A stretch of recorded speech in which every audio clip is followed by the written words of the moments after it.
Everyone, कैसे हैं आप सब। स्वागत करते हैं आप सभी का प्रेम सर के इस ऑफिशियल चैनल पर। तो दोस्तों, उम्मीद है आप सबके एग्ज़ाम की तैयारी एकदम अच्छी चल रही होगी। अगर आपका subject code BESC 134 education as a practice यानी कि अभ्यास के रूप में शिक्षा है, तो आज का यह क्लास आपके लिए एक बहुत बड़ा गेम चेंजर साबित होने वाला है। आज मैं आपके साथ इस पूरे सब्जेक्ट के वो MVVI क्वेश्चंस के नोट्स शेयर करने वाली हूँ जिन्हें अगर आपने आज अच्छे से समझ लिया और रिवाइज कर लिया तो आपके एग्ज़ाम की तैयारी 100% पक्की हो जाएगी। आज मैं आपको बहुत ही सरल और आसान भाषा में पढ़ाने वाली हूँ ताकि मुश्किल से मुश्किल टॉपिक का कंसेप्ट आपको अच्छे से समझ आ जाए। एक बार जब आप कॉन्सेप्ट को समझ जाएंगे तो एग्ज़ाम में चाहे कैसा भी सवाल आ जाए, आप अपने शब्दों में एक बहुत ही शानदार आंसर खुद लिख कर आ पाएंगे। लेकिन फ्रेंड्स, अपने इन नोट्स पर जंप करने से पहले हम इस लेटेस्ट ओरिजिनल क्वेश्चन पेपर को स्क्रीन पर देखकर पूरे पैटर्न को अच्छे से समझ लेते हैं, क्योंकि जब तक आपको यह पता नहीं होगा कि एग्ज़ाम में क्वेश्चन किस तरह से पूछे जा रहे हैं, तब तक सही तरीके से तैयारी करना मुश्किल होता है। तो चलिए पूरे पैटर्न को एकदम बारीकी और गहराई से एक क्वेश्चन पेपर के थ्रू समझने का प्रयास करते हैं। जैसा कि आप सभी स्क्रीन पर देख सकते हैं, ये काफ़ी लेटेस्ट ओरिजिनल पेपर है दिसंबर 2025 का। तो चलिए एक बार हम अच्छे से कोड BESC 134 अभ्यास के रूप में शिक्षा को अच्छे से रिव्यू कर लेते हैं, इसके पूरे क्वेश्चन पेपर को। तो इसमें जो टोटल टाइम ड्यूरेशन होता है वो 3 घंटे का होता है।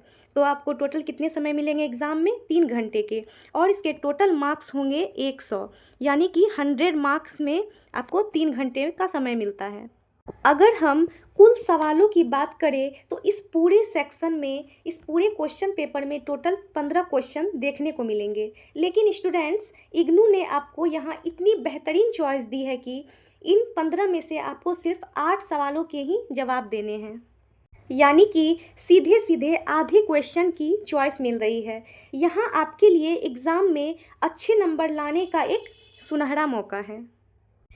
इन 15 क्वेश्चन को 3 सेक्शन में डिवाइड किया गया है, खंड अ, खंड ब एवं खंड 100 में। तो तीनों सेक्शन के अंतर्गत 15 क्वेश्चन को डिवाइड किया गया है। तो चलिए तीनों सेक्शन के अंतर्गत आने वाले क्वेश्चंस को एक बार रिव्यू कर लेते हैं। सबसे पहले हम बात करते हैं खंड अ के बारे में।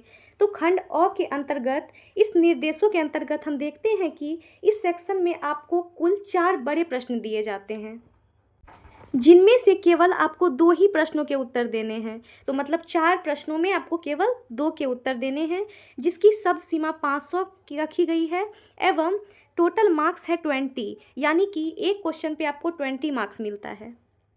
चूँकि ये 20 नंबर वाले सवाल हैं, इसलिए इसमें हमें व्यवस्थित तरीके से पॉइंट्स बनाकर लिखना होगा, इससे हमें अच्छे मार्क्स मिलेंगे। कितनी अच्छी बात है ना कि आपको 4 क्वेश्चन में सिर्फ 2 क्वेश्चन को ही सॉल्व करना है और यही सेक्शन आपको टोटल 40 मार्क्स दिलवा देगा। एंड क्वेश्चन भी काफ़ी रिलेटेबल है टॉपिक से, जैसे कि समावेशी शिक्षा की अवधारणा की व्याख्या कीजिए, समावेशी शिक्षा प्रदान करने के अवरोधों का वर्णन कीजिए, उपयुक्त उदाहरण दीजिए। तो देखिए क्वेश्चन भी काफ़ी रिलेटेबल है अपने टॉपिक से। अगर आपका कंसेप्ट अच्छे से क्लियर होगा तो आप अपने शब्दों में काफ़ी बेहतरीन उत्तर एग्ज़ाम में लिख पाएंगे। अब हम लोग देखते हैं खंड ब के अंतर्गत। तो खंड ब के अंतर्गत जो है टोटल 7 क्वेश्चन दिए जाते हैं, लेकिन आपको इसमें 7 क्वेश्चन को सॉल्व नहीं करना होता है। इन 7 में केवल आपको 4 को ही सॉल्व करना होता है, यानी कि इन 7 प्रश्नों के अंतर्गत केवल 4 प्रश्नों के उत्तर देने हैं, जिसकी शब्द सीमा 250 शब्द रखी गई है एवं प्रत्येक उत्तर में 12 मार्क्स मिलते हैं, यानी कि खंड ब का सेक्शन आपका 48 मार्क्स का है। यही वो जगह है जहां आपके पास 4 बेस्ट सवालों को चुनकर अपने नंबरों को बहुत ज़्यादा बढ़ाने का मौका मिलता है। अगर आपने इन चारों का आंसर बहुत अच्छे से संभाल लिया तो आपकी सफलता का रास्ता यहीं से साफ हो जाएगा। तो चलिए अब हम लोग रिव्यू करते हैं सेक्शन सी, यानी कि खंड 100 पर। तो खंड 100 में हम लोग देखते हैं कि इसमें केवल हमें 2 प्रश्नों के उत्तर देने होते हैं और शब्द सीमा 125 की होती है और जिसमें हमारा एक क्वेश्चन पे मार्क्स होता है 6 का। तो हमें 2 क्वेश्चन यानी कि ये खंड 100 का सेक्शन टोटल 12 मार्क्स का होगा।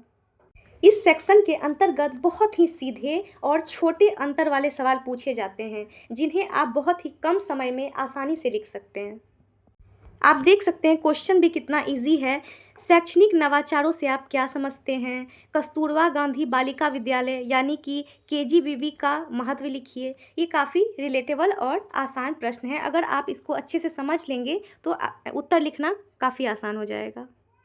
तो फ्रेंड्स, अब आपको पूरा एग्ज़ाम पैटर्न, मार्क्स का पूरा डिस्ट्रीब्यूशन और यह बात बिल्कुल क्रिस्टल की तरह क्लियर हो गई होगी कि इसमें टोटल 15 क्वेश्चन ही होगा, लेकिन आपको उत्तर केवल 8 का देना है।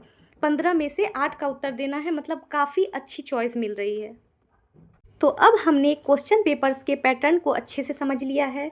तो अब हम अपने MVVI नोट्स के क्वेश्चन को स्टार्ट करने जा रहे हैं, लेकिन ठीक उससे पहले मैं आपको इस सब्जेक्ट के नाम का एक बहुत ज़रूरी लॉजिक समझाना चाहती हूँ, क्योंकि मेरा यह साफ मानना है कि अगर आप एक बार अपने मुख्य सब्जेक्ट की हेडिंग का असली मतलब गहराई से समझ लेते हैं तो पूरा सब्जेक्ट आपके लिए समझना काफ़ी आसान हो जाता है। तो देखिए, हमारे इस सब्जेक्ट का नाम है अभ्यास के रूप में शिक्षा, यानी कि एजुकेशन एज ए प्रैक्टिस। तो एक बार हम अभ्यास के रूप में शिक्षा को अच्छे से समझ लेते हैं। इसका मतलब है कि शिक्षा सिर्फ किताबों में बंद रहने वाली कोई थ्योरी नहीं है।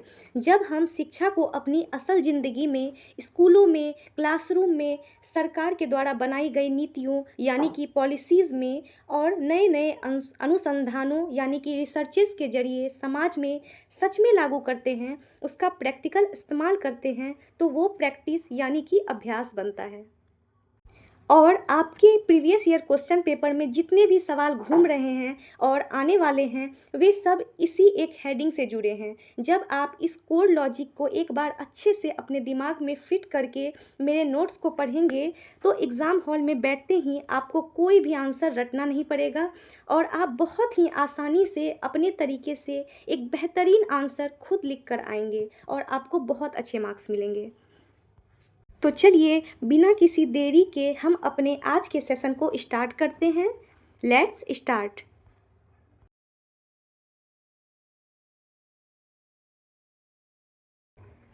तो हमारा आज का सबसे फर्स्ट क्वेश्चन है, पाठ्य चर्चा के अर्थ और महत्व की व्याख्या कीजिए। पाठ्य चर्चा विकास में दार्शनिक, मनोवैज्ञानिक और समाजशास्त्रीय आधारों की परिचर्चा कीजिए। तो चलिए, सबसे पहले हम इस प्रश्न की डिमांड को समझते हैं कि यहाँ ये पूछ क्या रहा है।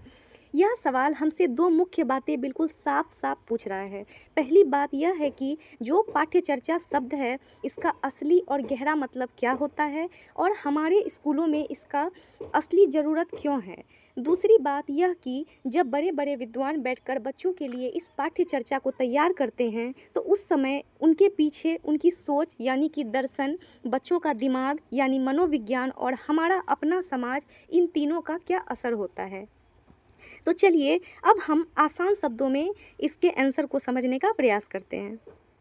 तो सबसे पहले हम समझेंगे पाठ्य चर्चा यानी कि करिकुलम का अर्थ केवल किताबी के विषयों से नहीं होता है। यानी कि इसे हम आसान शब्दों में समझें, आमतौर पर लोग एक बहुत बड़ी गलती कर बैठते हैं। पाठ्य चर्चा का मतलब सिर्फ किताबों का सिलेबस समझ लेते हैं जो कक्षा में पढ़ाया जाता है, लेकिन असल में ऐसा बिल्कुल नहीं है। एक बच्चा जब सुबह स्कूल के मुख्य दरवाजे के अंदर पैर रखता है और दोपहर में छुट्टी होने तक स्कूल के अंदर जो भी कुछ अनुभव करता है, वह सब पाठ्य चर्चा के अंतर्गत आता है।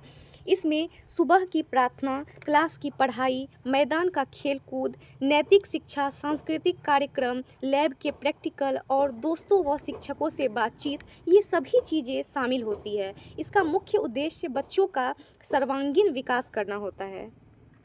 यानी कि पाठ्य चर्चा जो है शिक्षा को सही दिशा और उद्देश्य प्रदान करती है। पाठ्य चर्चा शिक्षा को एक सही दिशा और उद्देश्य तो देती ही है, क्योंकि इसके बिना शिक्षकों को पता नहीं चलेगा कि उन्हें कब, कैसे और क्या पढ़ाना है। यह विद्यार्थियों के ज्ञान, सोचने की क्षमता और व्यवहार को बदलती है तथा बच्चों में अनुशासन, नैतिकता और आत्मविश्वास पैदा करती है, और यह समाज की ज़रूरतों के हिसाब से बच्चों को तैयार करने में मदद भी करती है, जिनमें दार्शनिक, मानववैज्ञानिक एवं समाजशास्त्रीय आधार प्रमुख होते हैं। तो पाठ्य चर्चा विकास के कई आधार होते हैं, जैसे कि दार्शनिक आधार, मनोवैज्ञानिक आधार और समाजशास्त्रीय आधार। तो चलिए एक एक करके सभी को समझते हैं। तो सबसे पहले हम लोग देखते हैं दार्शनिक आधार। दर्शन का मतलब होता है जीवन को देखने की सोच, एवं दार्शनिक आधार यह तय करता है कि शिक्षा का असली लक्ष्य या फिर उद्देश्य क्या होना चाहिए। यह बच्चों में नैतिक मूल्य, चरित्र निर्माण और आदर्श जीवन की भावना विकसित करने में जोर देता है। हमारे इतिहास में जो आदर्शवाद और यथार्थवाद और प्रगतिवाद जैसे दर्शन रहे हैं, वे पाठ्य चर्चा को बहुत प्रभावित करते हैं। अब हम लोग समझते हैं मनोवैज्ञानिक आधार को। तो चलिए मनोवैज्ञानिक आधार के अंतर्गत यह समझते हैं कि यह आधार पूरी तरह से बच्चे के दिमाग, उसकी उम्र और उसकी मानसिक क्षमता को महत्व देता है। पाठ्य चर्चा ऐसी होनी चाहिए जो बच्चे की आयु और उसके विकास स्तर के अनुसार हो। इसमें बच्चों को हमेशा सरल से कठिन की ओर, ज्ञात से अज्ञात की ओर पढ़ाया जाना चाहिए, ताकि वे बिना किसी मानसिक दबाव के आसानी से सीख सके। अब हम लोग देखते हैं और समझते हैं समाजशास्त्रीय आधार को। तो चलिए समाजशास्त्रीय आधार को समझते हैं। चूँकि स्कूल समाज का एक ही हिस्सा ऐसा होता है, इसलिए समाजशास्त्रीय आधार समाज की आवश्यकताओं और उसके मूल्यों पर आधारित होता है। इसका मुख्य उद्देश्य बच्चों को आगे चलकर समाज का एक अच्छा और जिम्मेदार नागरिक बनाना है। इसमें सामाजिक समानता, आपस में सहयोग एवं राष्ट्रीय एकता और लोकतांत्रिक मूल्यों की सबसे ज़्यादा महत्व दिया जाता है। अगर हम इसे एक आसान एग्जाम्पल से समझना चाहे तो मान लीजिए हमारे परिवार में एक शादी का बहुत बड़ा फंक्शन होने वाला है। अब उस शादी के फंक्शन में सिर्फ मेहमानों का आकर खाना खा लेना ही सब कुछ नहीं होता। शादी को सफल बनाने के लिए टेंट की सजावट कैसी होगी, संगीत का कार्यक्रम कब होगा, आने वाले मेहमानों का स्वागत आदरपूर्वक कैसे किया जाएगा और फेरों की रस्में कैसे निभाई जाएंगी। जब ये सारी चीज़ें एक योजना के तहत आपस में मिलती है, तब जाकर वह शादी का फंक्शन पूरा और सफल माना जाता है। ठीक इसी प्रकार हमारे स्कूलों में भी सिर्फ किताबों को पढ़ लेना या विषयों को रट लेना ही शिक्षा नहीं है। पढ़ाई के साथ साथ सुबह की प्रार्थना, खेलकूद का मैदान, दोस्तों के साथ मिलजुल कर रहना और शिक्षकों से अच्छे संस्कार पाना, ये स्कूल के सारे अनुभव जब एक साथ मिलते हैं तब जाकर पाठ्य चर्चा बनती है। हमारा दूसरा महत्वपूर्ण प्रश्न क्वेश्चन नंबर 2 के अंतर्गत है, अनुसंधान की प्रकृति की व्याख्या कीजिए जो व्यक्ति की विशेषताओं को समझने में सहायता करे। तो चलिए सबसे पहले हम इस प्रश्न को देखते हैं कि यहाँ प्रश्न क्या पूछ रहा है।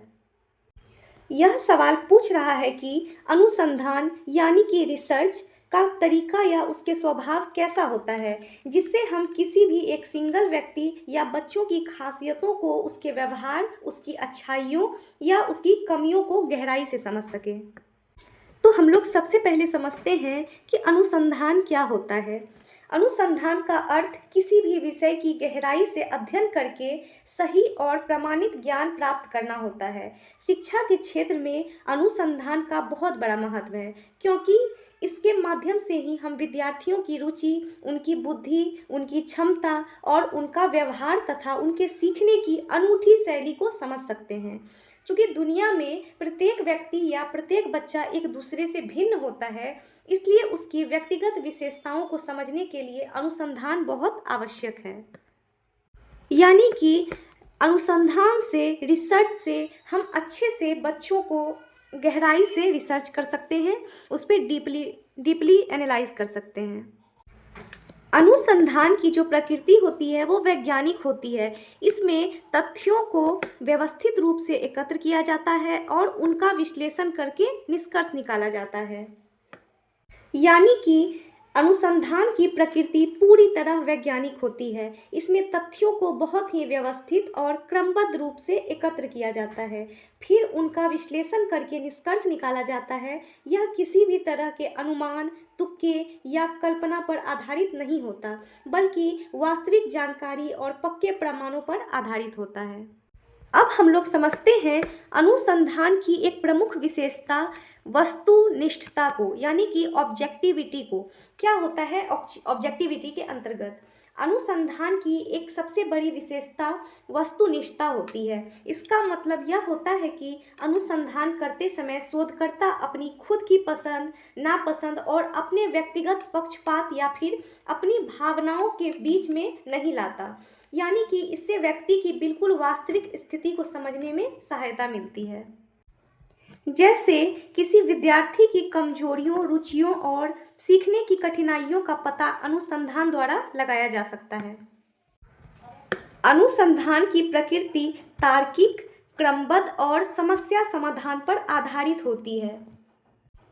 यह जो है नए ज्ञान की खोज करने के साथ साथ पुराने तथ्यों की जांच करने में भी सहायता करता है। इसके कारण शिक्षा में शिक्षण विधियों को अधिक प्रभावी और उपयोगी बनाया जाता है, ताकि विद्यार्थियों की आवश्यकताओं के अनुसार उन्हें शिक्षा दी जा सके।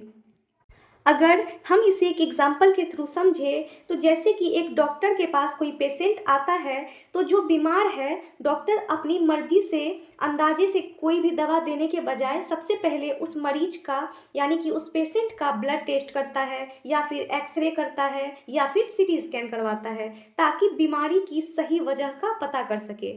ठीक वैसे ही जब एक शिक्षक को यह जानना होता है कि क्लास का कोई विद्यार्थी पढ़ाई में क्यों पिछड़ रहा है, तो वह अंदाजा लगाने के बजाय अनुसंधान का सहारा लेता है। अनुसंधान के वैज्ञानिक तरीकों से उसे बच्चे के मानसिक, सामाजिक और भावनात्मक व्यवहार का बिल्कुल सही और प्रामाणिक पता चलता है। तो अब हम लोग देखते हैं हमारा तीसरा महत्वपूर्ण सवाल, जवाहर नवोदय विद्यालय जेएनवी की स्थापना करने के लिए विस्तृत उद्देश्यों की परिचर्चा कीजिए। जेएनवी की मुख्य विशेषताओं की व्याख्या कीजिए। तो चलिए सबसे पहले इस प्रश्न को समझते हैं। इस सवाल का सीधा मकसद यह जानना है कि हमारी सरकार ने जवाहर नवोदय विद्यालय यानी कि जेएनवी खोलने का फैसला क्यों किया, इसके पीछे क्या क्या बड़े उद्देश्य थे, साथ ही इन स्कूलों के अंदर ऐसी कौन सी मुख्य विशेषताएं या खास बातें होती है जो इन्हें देश के बाकी सामान्य स्कूलों से अलग बनाती है।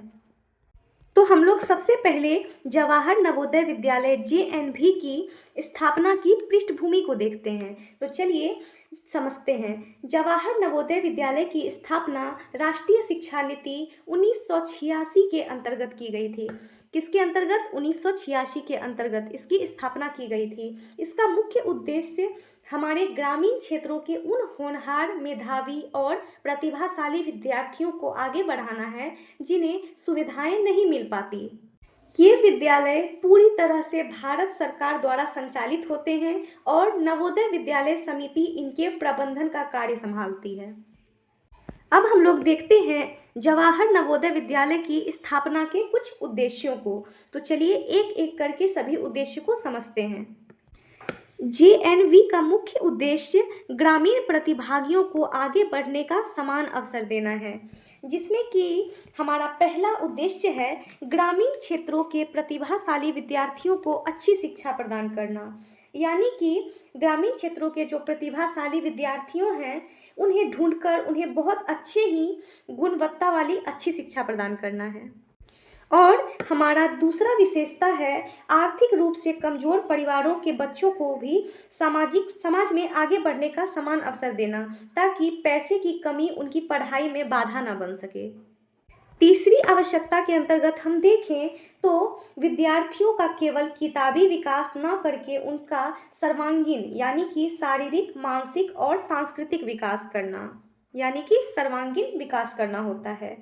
एवं चौथा के अंतर्गत बच्चों में राष्ट्रीय एकता, सामाजिक समरसता और मिलजुल कर रहने की भावना विकसित करना। और पांचवी आवश्यकताओं को हम देखें तो आधुनिक शिक्षा के साथ साथ बच्चों में नैतिक मूल्यों, विज्ञान, गणित और तकनीकी शिक्षा को बढ़ावा देना है। अब है हमारा सातवां एवं लास्ट उद्देश्य, विद्यार्थियों के अंदर नेतृत्व क्षमता यानी कि लीडरशिप और आत्मविश्वास को कूट कूट कर भर देना। अब हम लोग देखेंगे जेएनवी की मुख्य विशेषताओं को। कौन कौन से विशेषताएं आते हैं जेएनवी के अंतर्गत। इन विद्यालयों में 6 से 12 तक की शिक्षा दी जाती है। कहाँ से कहाँ तक की? 6 से 12 तक की शिक्षा। एवं इसमें कोई भी सीधे एडमिशन नहीं ले सकता, इसके लिए देशव्यापी कठिन प्रवेश चयन परीक्षा होती है, यानी कि यह पहले एक एग्ज़ाम पास करना होता है, उसके बाद जेएनवी विद्यालय में एडमिशन होता है। इसमें ग्रामीण क्षेत्रों के विद्यार्थी के लिए सीटें आरक्षित होती है और उन्हें प्राथमिकता दी जाती है। एवं इसमें सबसे खास बात यह है कि इन स्कूलों में शिक्षा, हॉस्टल में रहना, सात्विक भोजन एवं पुस्तकें सब कुछ बिल्कुल निःशुल्क एवं फ्री उपलब्ध कराई जाती है। ये विद्यालय पूर्णतः आवासीय यानी कि रेसिडेंटल होते हैं, यानी बच्चे अपने परिवार से दूर वहीं रहकर अनुशासन सीखते हैं। एवं यहाँ पे राष्ट्रीय एकता को बढ़ावा देने के लिए यहाँ एक बहुत सुंदर भाषा परिवर्तन कार्यक्रम यानी कि माइग्रेशन चलाया जाता है, जिसके तहत हिंदी भाषी क्षेत्र के बच्चे कुछ समय के लिए गैर हिंदी भाषी राज्यों के नवोदय स्कूल में जाकर पढ़ाई करते हैं और वहीं की संस्कृति सीखते हैं।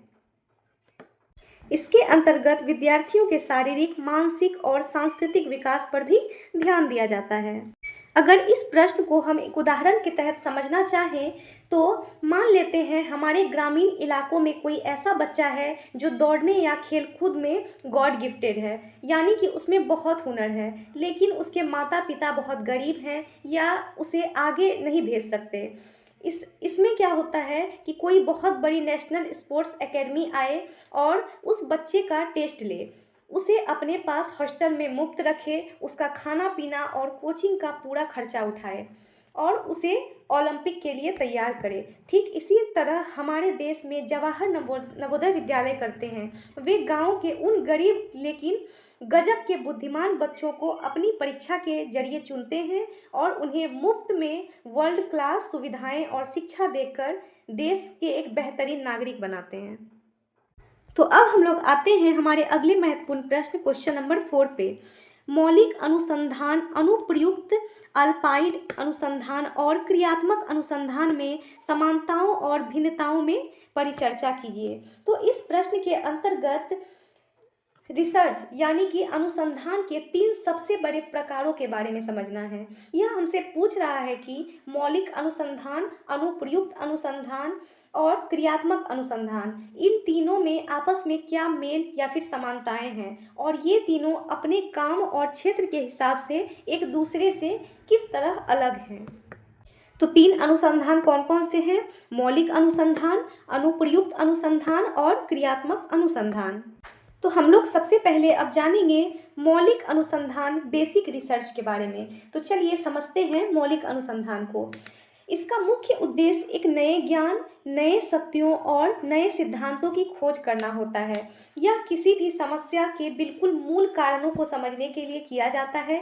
इसका सीधा या तुरंत उपयोग नहीं होता, लेकिन भविष्य में यह बहुत बड़ा आधार बन जाता है। उदाहरण के लिए सीखने की प्रक्रिया से संबंधित नए सिद्धांतों का अध्ययन करना। अब हम लोग देखेंगे अनुप्रयुक्त अनुसंधान, अप्लाइड रिसर्च के अंतर्गत हम समझते हैं इसका जो उद्देश्य होता है हमारे वास्तविक जीवन की व्यवहारिक समस्याओं का समाधान करना होता है। इसमें हम मौलिक अनुसंधान से जो ज्ञान या सिद्धांत मिलते हैं उनका प्रयोग असल जिंदगी की दिक्कतों को दूर करते हैं। इसके थ्रू हम इसे एक उदाहरण से समझें तो विद्यार्थियों की सीखने की समस्या दूर करने के लिए नई शिक्षण विधियों का प्रयोग करना ही अनुप्रयुक्त अनुसंधान कहलाता है। अब हम लोग देखते हैं क्रियात्मक अनुसंधान को, एक्शन रिसर्च को। क्या होता है एक्शन रिसर्च यानी कि क्रियात्मक अनुसंधान के अंतर्गत?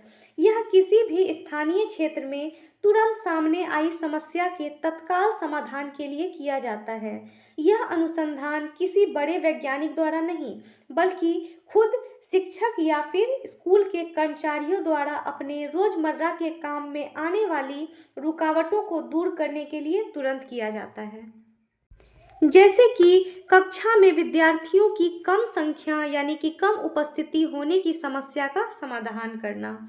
तो चलिए अब हम लोग आते हैं इन तीनों की कुछ समानताओं को देखते हैं कि इनमें क्या कौन कौन सी सिमिलैरिटीज हैं। ये तीनों ही अनुसंधान मानव के ज्ञान को बढ़ाने और नए सत्यों को सामने लाने में पूरी तरह सहायक होते हैं। इन तीनों में ही अपनी अपनी जगह पर व्यवस्थित और वैज्ञानिक विधियों का पूरा शुद्धता से प्रयोग किया जाता है एवं तीनों का अंतिम मुख्य उद्देश्य समस्याओं को गहराई एवं उनका उचित समाधान ढूंढना होता है। तो हमने समानताओं को तो समझा, अब हम लोग देखेंगे इनकी भिन्नताओं को, इनके अंतर्गत कौन कौन सी डिफरेंसेस हैं। तो चलिए एक एक करके इनके सभी डिफरेंसेस को समझते हैं। मौलिक अनुसंधान जो है सिद्धांतों की खोज पर केंद्रित होता है, लेकिन अनुप्रयुक्त अनुसंधान व्यवहारिक उपयोग पर आधारित होता है। तो हमने क्या समझा कि मौलिक अनुसंधान जो है सिद्धांतों की खोज करता है, जबकि अनुप्रयुक्त अनुसंधान व्यवहारिक उपयोग पर आधारित होता है एवं वही क्रियात्मक अनुसंधान जो है सीमित क्षेत्र और तत्काल समस्या के समाधान पर केंद्रित होता है। अंततः हम कह सकते हैं कि मौलिक अनुसंधान दीर्घकालीन होता है, जबकि क्रियात्मक अनुसंधान अल्पकालीन होता है। तो चलिए इसे एक उदाहरण से समझ लेते हैं। मान लीजिए कि एक लेबोरेटरी में किसी वैज्ञानिक ने सालों से कड़ी मेहनत के बाद यह खोज निकाला कि बिजली के बुनियादी नियम क्या हैं और यह कैसे उत्पन्न होती है। उसके बाद किसी इंजीनियर या फिर कंपनी ने उस बिजली के नियमों का इस्तेमाल करके हम सबके घरों को ठंडा रखने के लिए एक बढ़िया सा पंखा या फिर कूलर बना दिया। और तीसरी स्थिति यह है कि आप अपने कमरे में बैठकर पढ़ रहे हैं और अचानक आपका पंखा खराब हो जाता है, वो बंद पड़ जाता है। तो आप तुरंत क्या करते हैं, अपने पेचकस वगैरह को लेते हैं और उसे ठीक करने लग जाते हैं। तो इस उदाहरण में हम समझें तो बिजली के मूल नियमों की खोज करना वो मौलिक अनुसंधान के अंतर्गत आया, लेकिन जब उस खोजे गए समाज के खोजे गए ज्ञान से पंखा बना देना वो अनुप्रयुक्त अनुसंधान है, और जब हम उसे ठीक कर लेते हैं खुद से तुरंत में तो उसे क्रियात्मक अनुसंधान के तहत समझा जाता है। अब हम लोग आते हैं हमारे अगले महत्वपूर्ण प्रश्न क्वेश्चन नंबर 5 को देखते हैं। शिक्षा का अधिकार आरटीआई अधिनियम 2009 की मुख्य विशेषताओं की व्याख्या कीजिए। तो चलिए सबसे पहले इस प्रश्न को देखते हैं कि यहाँ पूछ क्या रहा है।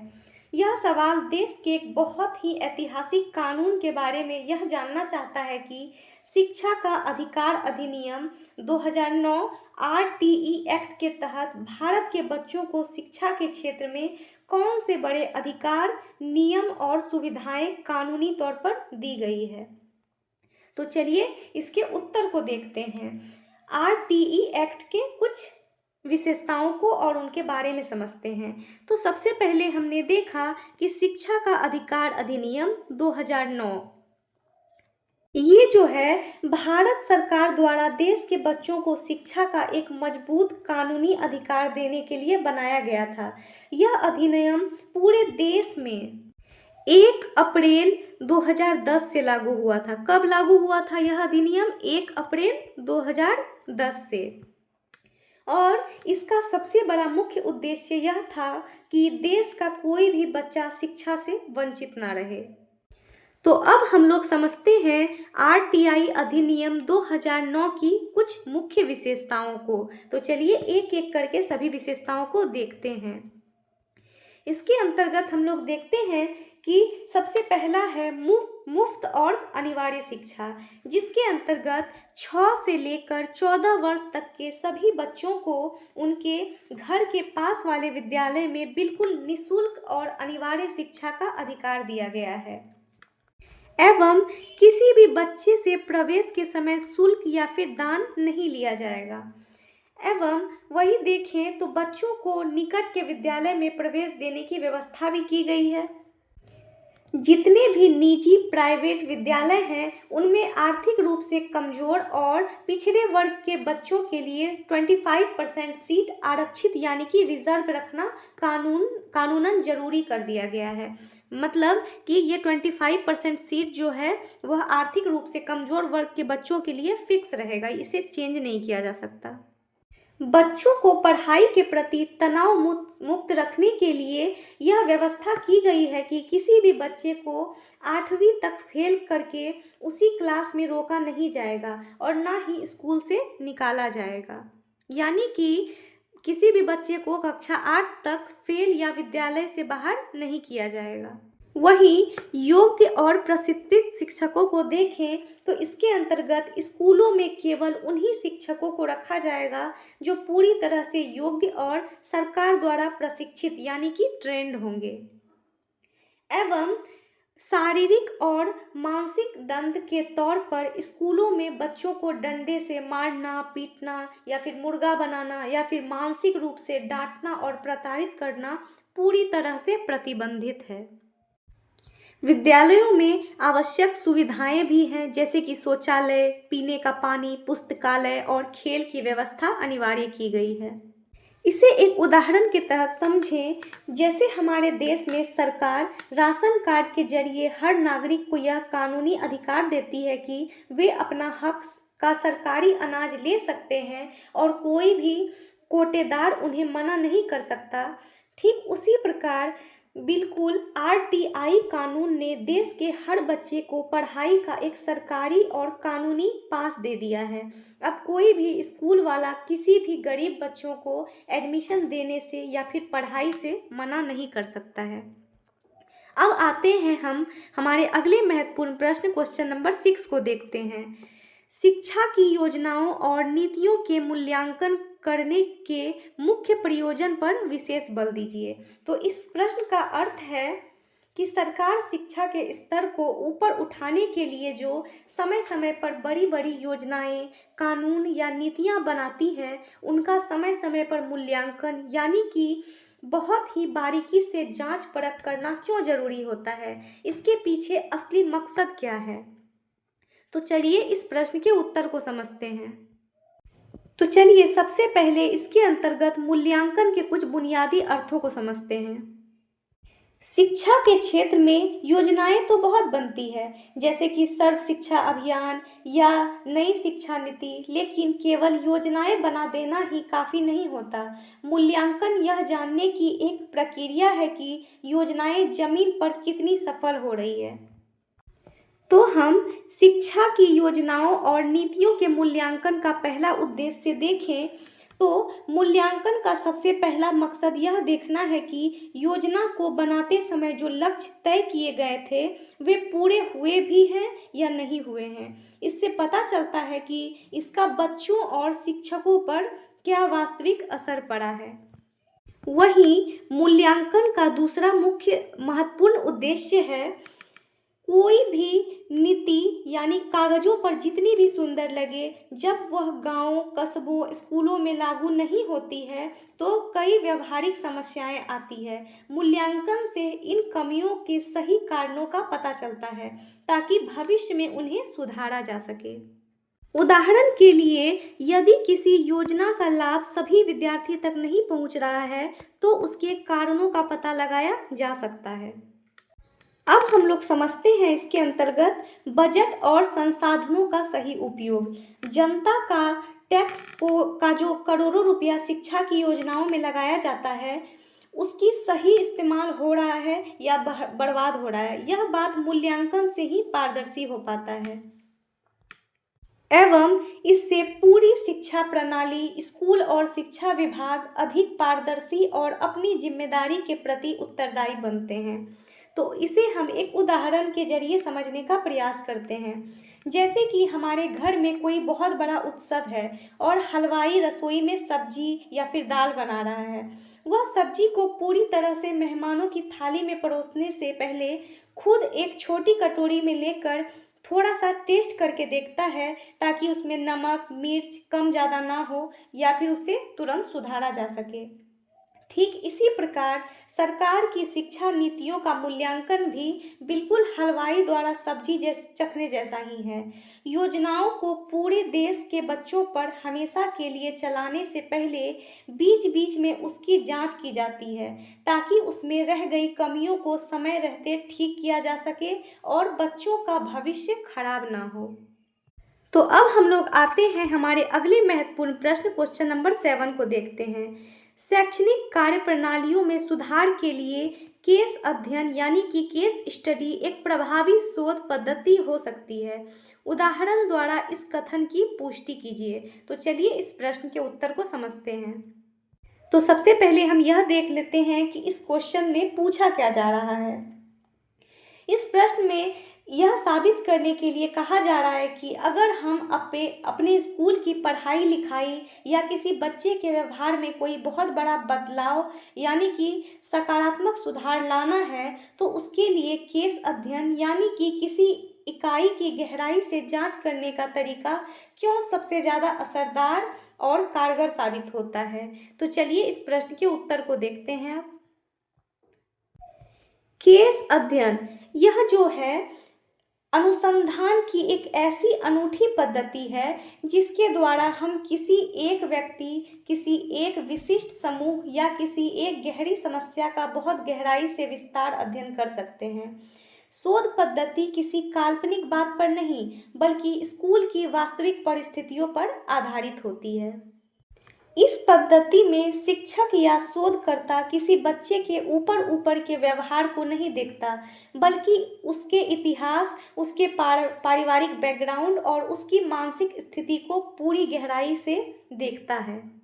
उदाहरण के तौर पर हम समझें तो यदि किसी विद्यार्थी का पढ़ाई में प्रदर्शन लगातार कमजोर है, तो शिक्षक केस अध्ययन द्वारा उसके पारिवारिक वातावरण, रुचि, मानसिक स्थिति और सीखने की कठिनाइयों का अध्ययन कर सकता है एवं इसकी जानकारी जुटाने के लिए इसमें केवल परीक्षा के नंबर ही नहीं देखे जाते, बल्कि बच्चे का बारीकी से अवलोकन यानी कि ऑब्जर्वेशन किया जाता है। उसके बाद उसके माता पिता का इंटरव्यू लिया जाता है, उसके पुराने रिकॉर्ड्स खंगाले जाते हैं, तब जाके उन्हें पता चलता है कि स्टूडेंट्स का मेन इशू क्या हो रहा है। अब हम लोग देखते हैं व्यक्तिगत एवं बाल केंद्रित समस्या के अंतर्गत क्या होता है। चूँकि इसके द्वारा शिक्षक को समस्या का असली और सटीक कारण पता चल जाता है, इसलिए वह उस बच्चे की व्यक्तिगत आवश्यकता के अनुसार अपनी शिक्षण विधि में सुधार कर सकता है। जैसे कि अगर हम इसे एक उदाहरण से समझें तो आपके बगीचे में एक बहुत ही सुंदर गुलाब का पौधा लगा है, लेकिन पिछले कुछ दिनों से वह अचानक मुरझाने लगा और उसकी पत्तियां पीली पड़ रही है। आप केवल ऊपर से और पानी डालने के बजाय उस पौधे के पास बैठते हैं, उसकी मिट्टी को थोड़ा सा हटाते हैं और उसकी जड़ों को बारीकी से देखते हैं और पता लगाते हैं कि जड़ों में कोई खास कीड़ा तो नहीं लग गया है। फिर आप बाजार से उसी कीड़े की दवा लाते हैं फिर और उस पौधों में डाल देते हैं, जिससे पौधे अगेन हरे भरे हो जाते हैं। तो ठीक इसी प्रकार शिक्षा के क्षेत्र में केस अध्ययन कहा जाता है। मान लीजिए कि क्लास का एक बहुत ही होनहार बच्चा अचानक पढ़ाई में बहुत कमज़ोर हो गया और टेस्ट में फेल होने लगा। शिक्षक उसे डांटने के बजाय केस स्टडी करता है, उसके घर जाता है, पता लगाता है कि माता पिता के आपसी झगड़ों के कारण बच्चा रात भर सो नहीं पाता और तनाव में रहता है। सही कारण पता चलते ही शिक्षक उसे प्यार से संभालता है और उसकी पढ़ाई में सुधार आ जाता है। तो अब आते हैं हमारे अगले महत्वपूर्ण प्रश्न, क्वेश्चन नंबर 8 को देखते हैं। दिन प्रतिदिन की परिस्थिति से एक शोध समस्या की पहचान कीजिए। सर्वेक्षण का अनुसंधान दृष्टिकोण यानी कि सर्वे रिसर्च अप्रोच का उपयोग करके समस्या का समाधान करने के लिए आप जिन चरणों का पालन करेंगे उन पर चर्चा कीजिए। तो चलिए इस भारी भरकम प्रश्न को पहले आसानी से समझते हैं, फिर इसके उत्तर को देखेंगे। इस सवाल में हमसे पूछा जा रहा है कि आप अपने स्कूल के रोजमर्रा जीवन से जुड़ी कोई भी एक ऐसी समस्या चुनिए जो अक्सर देखने को मिलती है। फिर उस समस्या की असली वजह, उसका असली रीज़न जानने के लिए और उसे हल करने के लिए सर्वेक्षण यानी कि अनुसंधान तरीका यानी सर्वे मेथड के कौन कौन से मुख्य स्टेप्स या चरणों का पालन करेंगे, उन्हें पूरी तरह से समझाइए। तो चलिए इस प्रश्न के उत्तर को अब समझते हैं। तो सबसे पहले हम शुरू करते हैं सर्वेक्षण अनुसंधान की किसी समस्या के बारे में जानने से। सबसे पहले हम अपने स्कूल के रिकॉर्ड देखकर यह पक्का करेंगे कि कौन कौन सी कक्षाओं में कितने प्रतिशत बच्चे नियमित रूप से नहीं आ रहे हैं, एवं इस समस्या को सर्वेक्षण अनुसंधान दृष्टिकोण का उपयोग किया जाता है समझने के लिए। तो चलिए इस समस्या के समाधान के लिए निम्नलिखित चरणों का पालन किया जाएगा और उन सारे नियमों को एक एक करके समझते हैं, जिसमें पहला है हमारा समस्या की पहचान। सबसे पहले विद्यार्थियों की कम उपस्थिति की समस्या को चुना जाएगा। उसके बाद उस उद्देश्य निर्धारित करना होगा। यह जानने का प्रयास किया जाएगा कि विद्यार्थी विद्यालय क्यों नहीं आते हैं। फिर उसके बाद उसकी जानकारी को एकत्र करना होगा कि विद्यार्थियों, अनुभवों और शिक्षकों से प्रश्नावली या फिर इंटरव्यू के माध्यम से जानकारी ली जाएगी कि मेन प्रॉब्लम आ कहाँ रही है।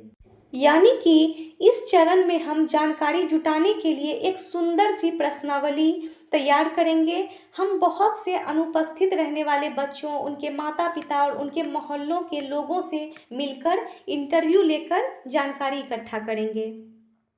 तो अब हम लोग देखते हैं तथ्यों का विश्लेषण। इसके अंतर्गत क्या होता है? तथ्यों का विश्लेषण के अंतर्गत जो भी जवाब हमें सर्वे से मिलेंगे, हम उन सभी आंकड़ों को एक जगह व्यवस्थित करेंगे और देखेंगे कि सबसे ज़्यादा प्रतिशत किस कारण का निकल कर आ रहा है। जैसे कि गांव से स्कूल दूर होना, बस की सुविधा ना होना, या फिर माता पिता का गरीब होना और बच्चों को काम पर भेजना मुख्य कारण हो सकता है।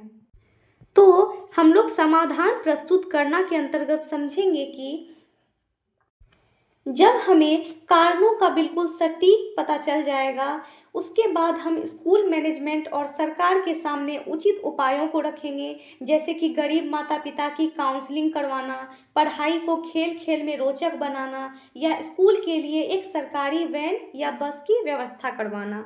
तो चलिए अब इनके निष्कर्ष को देखते हैं कि क्या निष्कर्ष निकला इसका। अंत में निष्कर्ष के अंतर्गत हम यह मूल्यांकन करेंगे कि हमारे इन उपायों को अपनाने के बाद बच्चों की उपस्थिति में कितना सुधार हुआ है। तो चलिए बाकी प्रश्नों की तरह इसे भी एक आसान उदाहरणों के तहत समझने का प्रयास करते हैं कि मान लीजिए आपके मोहल्ले या फिर कॉलोनी में पिछले एक हफ्ते से पीने का पानी बहुत ही गंदा बदबूदार आ रहा है। आप अंदाज़ा लगाने के बजाय एक डायरी और पेन लेते हैं और मोहल्लों के कम से कम 50 घरों का दरवाज़ा खटखटाकर पूछते हैं कि क्या आपके यहाँ पानी आ रहा है? अगर हाँ तो कैसा पानी आ रहा है, कब से आ रहा है, या फिर कोई बीमार भी हुआ है। फिर उस पूरी लिस्ट को सर्वे की तरह रिपोर्ट बनाकर जल विभाग के बड़े अधिकारी के पास ले जाते हैं और कॉलोनी की पाइपलाइन ठीक करवाते हैं। ठीक इसी प्रकार शिक्षा के क्षेत्र में भी होता है। सर्वेक्षण अनुसंधान के तहत जहां हम किसी एक बच्चे की नहीं बल्कि बहुत से बहुत बच्चों की सामूहिक समस्या, जैसे कि कम हाजिरी को दूर करने के लिए सबके पास जाकर सामूहिक आंकड़े जुटाते हैं ताकि समस्या को जड़ से खत्म किया जा सके। अब हम लोग देखते हैं हमारे अगले महत्वपूर्ण प्रश्न, क्वेश्चन नंबर 9 को। सामान्य प्रायिकता वक्र यानी कि नॉर्मल प्रोबेबिलिटी कर्व की व्याख्या कीजिए। एवं उदाहरणों द्वारा सामान्य प्रायिकता वक्र के गुणों का वर्णन कीजिए। तो चलिए इस प्रश्न के उत्तर को समझते हैं। पहले प्रश्न को समझेंगे, फिर उसके बाद उत्तर को समझेंगे। ये क्वेश्चन पूरी तरह से गणित और सांख्यिकी यानी कि स्टैटिक्स का एक बहुत महत्वपूर्ण टॉपिक है। यह बहुत ही सरल शब्दों में हमसे जानना चाहता है कि सामान्य प्रायिकता वक्र क्या होता है, इसकी बनावट कैसी होती है और इसके अंदर कौन कौन से मुख्य गुण या फिर विशेषताएं छिपी होती है। तो चलिए इस प्रश्न के उत्तर को देखते हैं। सामान्य प्रायिकता वक्र। तो चलिए सबसे पहले देखते हैं कि सामान्य प्रायिकता वक्र का असली अर्थ क्या होता है। सामान्य प्रायिकता वक्र को सांख्यिकी और शिक्षा की भाषा में बेल शेप्ड कर्व कहा जाता है। क्या कहा जाता है? Bell shaped curve. ठीक है। इसके उपयोग के तहत यानी कि इस घंटी के आकार की वक्र के तहत जब हम किसी बहुत बड़े समूह के मानसिक या शारीरिक आंकड़ों को बुद्धि, ऊंचाई या फिर परीक्षा के नंबर एक ग्राफ पेपर पर रेखा खींचकर दर्शाते हैं, तो वह जो आकृति बनती है उसे ही सामान्य प्रायिकता वक्र कहते हैं। इसके अनुसार किसी भी समूह में ज़्यादातर लोग बिल्कुल औसत या फिर मीडियम स्तर के होते हैं और बहुत ही कम लोग अत्यधिक ऊंचे या फिर अत्यधिक नीचे स्तर के होते हैं। उदाहरण के लिए यदि 100 विद्यार्थियों की परीक्षा ली जाए तो अधिकतर विद्यार्थियों के अंक औसत के आसपास होंगे, जबकि बहुत कम विद्यार्थी अत्यधिक अंक या फिर अत्यधिक कम अंक प्राप्त करेंगे। तो चलिए अब हम लोग देखते हैं सामान्य प्रायिकता वक्र के कुछ गुणों को और इसे समझने का प्रयास करते हैं, जिसमें कि हमारा सबसे पहला है घंटी के समान आकार। यानी कि इस वक्र का आकार बिल्कुल हमारे मंदिरों में लटकने वाले कांसे की घंटी के समान होता है, जो बीच में से तो फूली हुई लेकिन दोनों किनारों से ढलान वाली होती है। यानी कि कुछ इस प्रकार से होती है, जिसका मध्य भाग जो है वह सबसे ऊंचा होता है और इस वक्र का जो बिल्कुल बीच का हिस्सा होता है वह ऊंचाई पर होता है, क्योंकि समाज में या फिर क्लास के सबसे ज़्यादा आंकड़े इसी औसत बिंदु पर आकर टिकते हैं और तीनों मानों को एक जगह होना इस वक्र के बिल्कुल केंद्र में बिंदु पर सांख्यिकी के तीनों मान यानी कि माध्य, माध्यिका और बहुलक एक समान होते हैं और एक ही जगह पर बैठते हैं। और हमारा है एक बिंदु दोनों ओर, वक्र जो है दोनों ओर समान होता है। यह इसे सममितता के अंतर्गत देखेंगे यानी कि सिमेट्री के, जिसमें क्या होता है कि दोनों ओर जो है एकदम इक्वल होता है, दोनों ओर बराबर होता है। यह वयस्क लोगों की शारीरिक लंबाई यानी कि हाइट का एक सर्वे करें तो आप देखेंगे कि इनमें से 70 से 80% लोग ऐसे होंगे जिनकी हाइट बिल्कुल एवरेज या फिर 5 फीट 5 इंच से लेकर 5 फीट 10 इंच के बीच होगी। आपको पूरी भीड़ में केवल 1 या 2 लोग ही ऐसे मिलेंगे जिनकी हाइट 7 फीट से ज़्यादा अत्यधिक लंबे, या फिर 1 या 2 लोग ही ऐसे मिलेंगे जिनकी हाइट 3 फीट से कम यानी कि अत्यधिक छोटे हों। ठीक इसी प्रकार यही बात हमारे स्कूल की परीक्षाओं पर भी लागू होती है और जब इस परीक्षा के नंबरों को हम एक ग्राफ खींचकर बनाते हैं तो वह घंटी जैसे के आकार जैसा बनता है और इसी को सामान्य प्रायिकता वक्र कहते हैं। तो चलिए अब हम लोग आते हैं हमारे अगले महत्वपूर्ण प्रश्न क्वेश्चन नंबर 10 को समझते हैं। क्वेश्चन नंबर 10 के अंतर्गत है शिक्षक नीतियों की योजना बनाना, क्रियान्वित करना तथा कार्यान्वयन करना शैक्षिक नीति के निर्माण जितना महत्वपूर्ण क्यों है, व्याख्या कीजिए। तो चलिए सबसे पहले इस प्रश्न को समझते हैं कि इसका क्या डिमांड है। यह प्रश्न काफ़ी इम्पोर्टेंट है और व्यावहारिक प्रशासनिक बात पूछ रहा है। इसका कहना है कि सरकार जो बड़ी बड़ी और सुंदर शिक्षा नीतियां कागज पर या फिर कमरों में बैठकर लिख देती हैं, सिर्फ उतना ही कह देना काफ़ी नहीं होता। उस नीति के अनुसार पूरी योजना बनाना, उसे स्कूल में असल में चालू करना यानी कि क्रियान्वयन भी नीति को लिखने जितना ही या उससे भी ज़्यादा महत्वपूर्ण क्यों माना जाता है। तो चलिए इस प्रश्न के उत्तर को समझते हैं। तो शैक्षिक नीतियाँ जो है हमेशा शिक्षा व्यवस्था में बहुत बड़ा सुधार लाने के लिए बनाई जाती है। उनका असली उद्देश्य बच्चों को बेहतर शिक्षा, समान अवसर और बहुत ही शानदार स्कूल देना होता है। लेकिन एक कड़वा सच यह है कि दुनिया की सबसे बेहतरीन नीति भी अगर सिर्फ फाइलों में बंद पड़ी रहे और स्कूलों तक ना पहुँचे तो उसका लाभ देश के किसी भी बच्चे को नहीं मिल सकता। तो चलिए अब हम लोग योजना और कार्यान्वयन के अंतर्गत होने वाले कुछ महत्वपूर्ण मुख्य कारणों को देखते हैं। जैसे कि कह सकते हैं हम लोग नीतियों को वास्तविक और जमीनी रूप देना, जिसके अंतर्गत जब हम किसी नीति का कार्यान्वयन यानी कि इम्प्लीमेंटेशन करते हैं तब वह नीति हकीकत का रूप ले लेती है। यानी कि कागज की बात जब जमीन पर उतरती है तभी वह काम की बनती है। उदाहरण के लिए शिक्षा का अधिकार अधिनियम यानी कि आरटीई तभी सफल माना जाएगा जब सभी बच्चों को वास्तविक में निःशुल्क शिक्षा मिलेगी। यानी कि कार्यान्वयन के दौरान समस्याओं की पहचान करके सुधार भी किया जा सकता है। इससे शिक्षा व्यवस्था अधिक प्रभावी और उपयोगी बनती है। तो चलिए इसे एक उदाहरण के तहत समझने का प्रयास करते हैं। मान लेते हैं कि आपने अपने मन में या अपनी डायरी में बहुत ही सुंदर अक्षरों में पढ़ाई का एक टाइम टेबल या फिर प्लानिंग बनाया है, जिसमें कि कल से रोज़ सुबह ठीक 4 बजे उठूँगा, 2 घंटे गणित लगाऊंगा, फिर योग करूंगा और दिन में 8 घंटे पढ़ाई करूंगा। यह प्लान दिखने में बहुत ही वर्ल्ड क्लास और परफेक्ट है, लेकिन अगर आप अगले दिन सुबह 4 बजे उठ ही नहीं पाए, अलार्म बंद करके सोते रह गए, तो पूरे दिन आपने किताब को हाथ तक नहीं लगाया। आपने फिर सोचा कि अरे मैं इसे फिर कल से करूंगा क्योंकि आज तो मैं उठ ही नहीं पाया। ठीक इसी प्रकार सरकार की शिक्षा नीति में भी यही होता है। उसमें क्या होता है कि वो प्लानिंग जो बनाते हैं, जब तक उस नीति को स्कूल में लागू ना किया जाए उसका बच्चों के भविष्य पर कोई असर नहीं पड़ता है।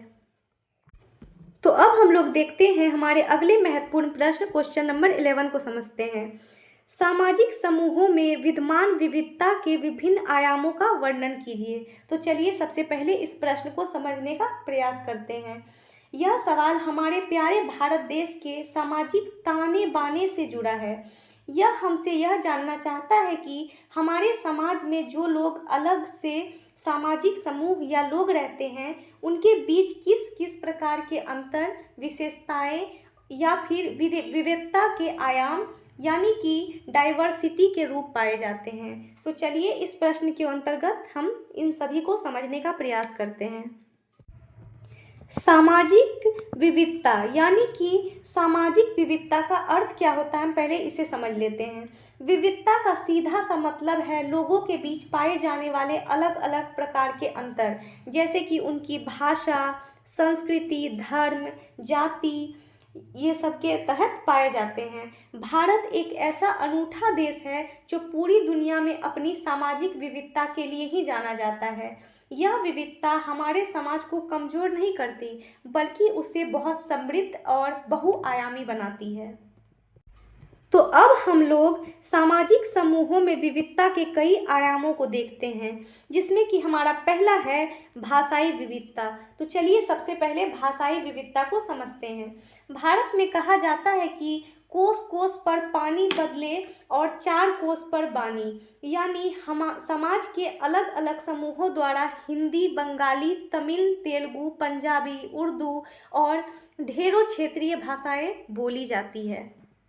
वहीं हम धार्मिक विविधता को समझें तो इसके अंतर्गत हमारे समाज में विभिन्न धर्मों के लिए लोग एक साथ रहते हैं, जैसे कि हिंदू, मुस्लिम, सिख, ईसाई, बौद्ध, जैन, पारसी, इन सभी के अपने अपने पूजा करने के तरीके और आस्थाएं होती है।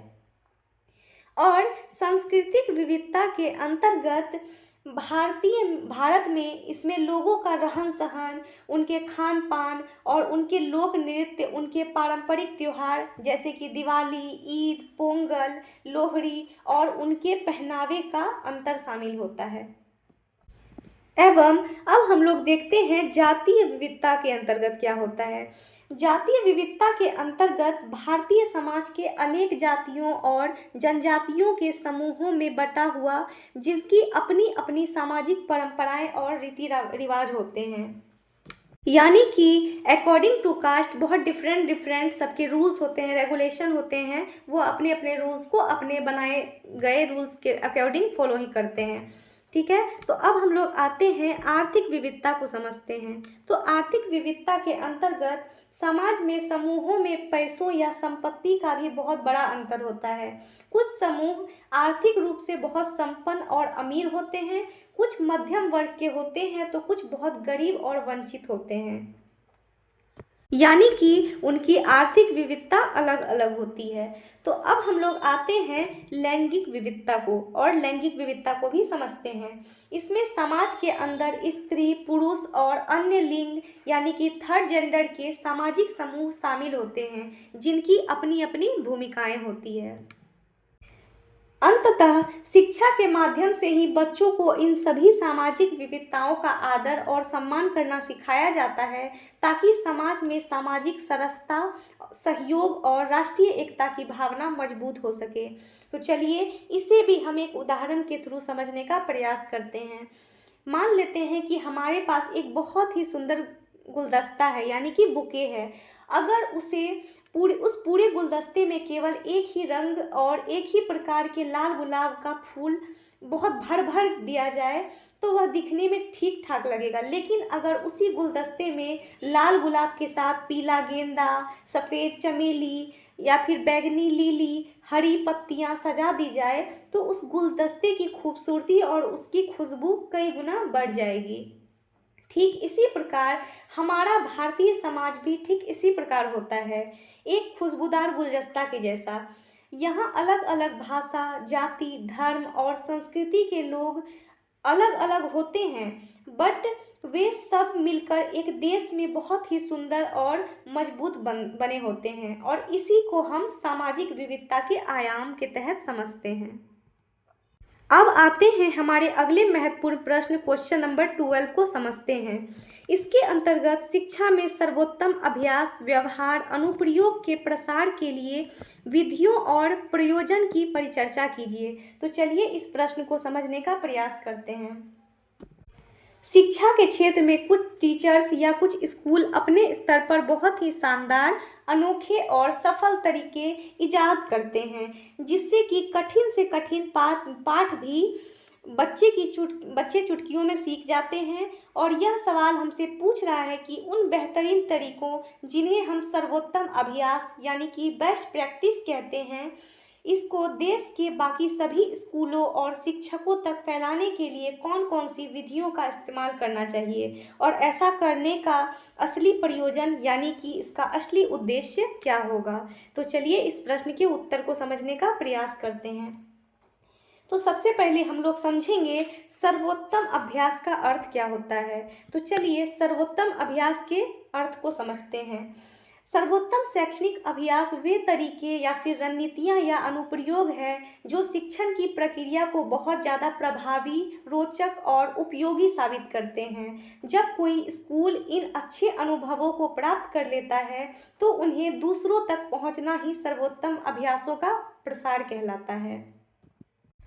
इसके लिए कई विधियों का उपयोग किया जाता है। तो चलिए एक एक करके उन सारी विधियों को समझने का प्रयास करते हैं, जिसमें कि हमारा सबसे पहला है प्रशिक्षण कार्यक्रम। तो चलिए प्रशिक्षण कार्यक्रम के अंतर्गत समझते हैं। जब भी सरकारी या प्राइवेट टीचर्स को ट्रेनिंग हो तो उन मंचों पर इन सफल और बेहतरीन शिक्षण की विधियों की लाइव जानकारी सभी शिक्षकों को देनी चाहिए। यानी कि शिक्षकों को नई शिक्षण विधियों की जानकारी दी जाती है इसके अंतर्गत। एवं अब है कार्यशाला और संगोष्ठी। तो कार्यशाला एवं संगोष्ठी के अंतर्गत शिक्षक अपने अनुभव और विचारों को साझा करते हैं। इसके अंतर्गत जो भी शिक्षक कोई नया और सफल प्रयोग करता है उसे उस काम को सरकारी पत्रिकाओं या किताब में लेख के रूप में प्रकाशित किया जाना चाहिए, ताकि दूसरे शिक्षक उसे पढ़कर अपने स्कूल में लागू कर सके। तो चलिए अब आते हैं हम लोग सूचना एवं संचार तकनीकों को समझते हैं। क्या होता है आईसीटी? तो आईसीटी के अंतर्गत आज के डिजिटल युग में इंटरनेट, यूट्यूब, सरकारी ऐप्स जैसे कि दीक्षा ऐप के माध्यम से इन सर्वोत्तम अभ्यासों के छोटे छोटे वीडियो बनाकर पूरे देश के शिक्षकों तक तुरंत पहुंचाए जा सकते हैं। एवं अब है विद्यालय भ्रमण।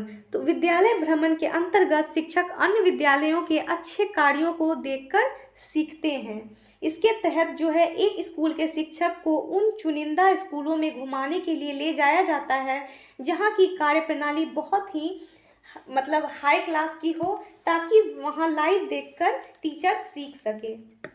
इसका मुख्य मकसद क्या होता है, अब इसे समझते हैं। इन विधियों का एकमात्र और सबसे बड़ा प्रयोजन यह है कि शिक्षा की पूरी गुणवत्ता में सुधार लाया जा सके और शिक्षकों के ज्ञान और कौशल में वृद्धि होती है, बच्चों की सीखने की क्षमता बढ़ती और शिक्षा की व्यवस्था बहुत ही मजबूत और रोचक बनती है।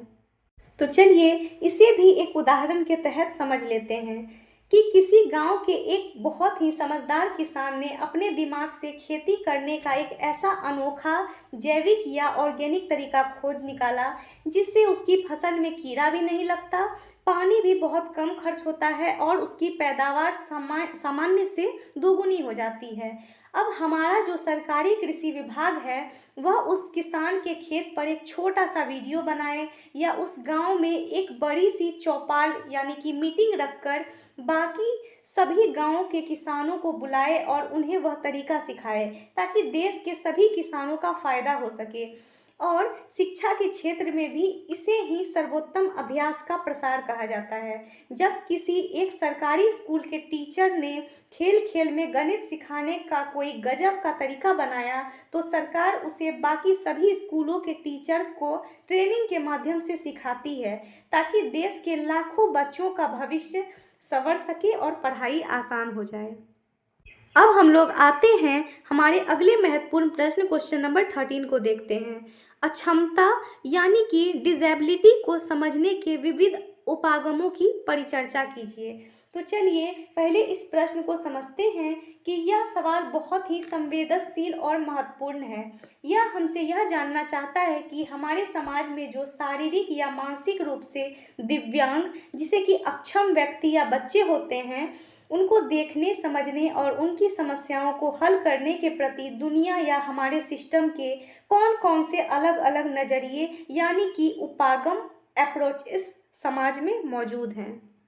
तो इसके उत्तर के अंतर्गत हम लोग सबसे पहले देखते हैं अक्षमता का अर्थ क्या होता है। इसके अंतर्गत अक्षमता का सीधा सा मतलब है कि किसी भी व्यक्ति की शारीरिक, मानसिक, संवेदी या फिर सामाजिक कार्य करने की क्षमता में किसी कारण से कोई कमी होना। समाज की अक्षमता को केवल एक ही कमजोरी के रूप में नहीं देखा जाना चाहिए बल्कि इसे अलग अलग उपागमों से समझना बहुत आवश्यक है। समाज में अक्षमता को समझने के लिए विभिन्न उपागम अपनाए जाते हैं।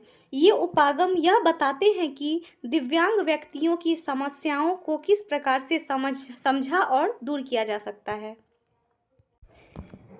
तो हम लोग देखते हैं सबसे पहले चिकित्सकीय उपागम यानी कि मेडिकल अप्रोच को। क्या होता है मेडिकल अप्रोच के अंतर्गत? यह बहुत ही पुराना और पारंपरिक नज़रिया है। यह उपागम मानता है कि अक्षमता पूरी तरह से उस व्यक्ति के शरीर या उसके दिमाग की एक व्यक्तिगत और डॉक्टरी कमी है, इसलिए इसका पूरा ध्यान केवल डॉक्टरों की दवाइयों, सर्जरी और चिकित्सा के द्वारा उस व्यक्ति की कमी को ठीक करने या जबरन सामान्य बनाने पर होता है।